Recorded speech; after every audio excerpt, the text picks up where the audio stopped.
All right, now that we are all mindful and have some idea of what we might be looking for, let's go over some possible ideas. I'm going to break the ideas into three categories: community connections, curriculum, and a combination of the two. So first off, community connections. Whether you're building or maintaining a connection to a group of students, community connection ideas should be fun. They should be engaging and ongoing. So these work really great if your plan includes ideas that go throughout the summer. So here's some of my ideas, and keep in mind your plan and your students when thinking about what might work or how you could adjust the following to fit your needs and the needs of your students. All right. So for our younger students, teacher or class pen pals can be really engaging, and this could be done either electronically or via the mail. You could even set up a drop box at your school for letters. You could set them up with writing or drawing prompts, or just keep it loose and have it flow organically.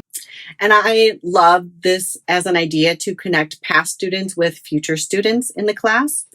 For individual letters, if that gets too much to manage or you're not foreseeing how to make that happen, you could also comprise a newsletter that features your students' highlights as well.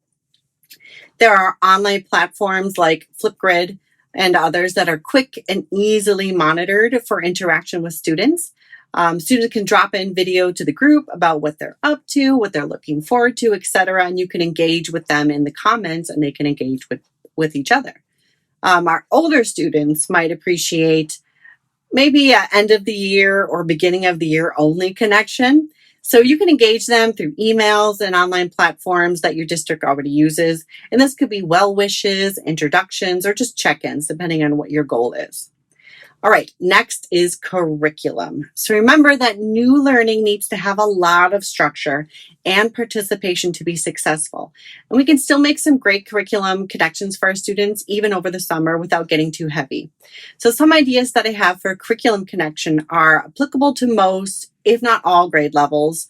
And I think they're engaging too. And with some tweaks here and there, hopefully they'll work for your students.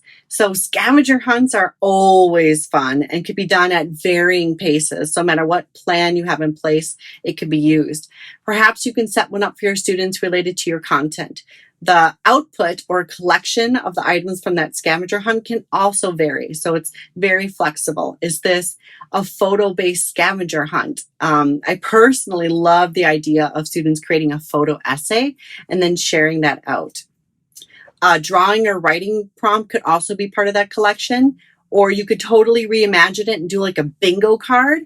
So is there a list of books, articles, or objects that can be curated related to a topic, a book, a community, or themselves? Lots of options. Art making is another idea. Is there a way for your students to create art that relates to a topic covered from the year? Or otherwise that they can work with. Maybe your goal is to keep them engaged in art making as a way to stay connected to learning over the summer. So what supplies and skills and tools can they use and exercise at home? Maybe your circumstance would allow for an art supply pickup, drop off, and or exchange opportunity throughout the summer.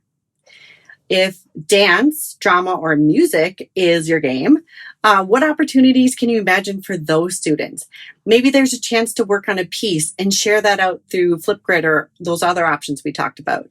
Could there be an end of the summer showcase, art show, or performance, virtual or in person? Can you imagine how fun that would be? Summer reading lists, of course, are a go-to for several courses and districts, but what is a way that you can make that learning more equitable for your students?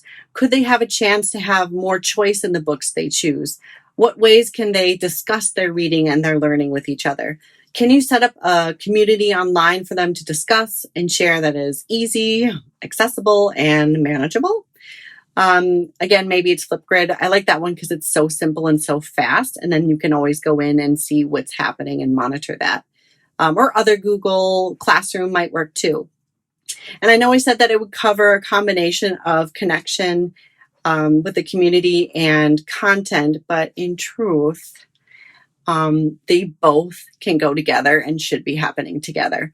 So connecting with your students over the summer through those learning activities should help them feel connected, whether it's to you or their peers or both.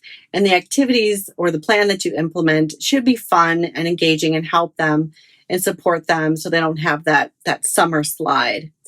Whichever strategy, idea, or plan you put in place, it's going to help both, really. And you can design that plan to offer those opportunities for connection through that learning. So I didn't intentionally trick you, but I just wanted to set you up to think about that. These are just some basic ideas that I have centered around engagement and extension. And I'm going to include a list and some sample templates for you to use in that handout. In the next video, we're going to share ideas about parents and how to engage parents and guardians in that learning. All right, see you then.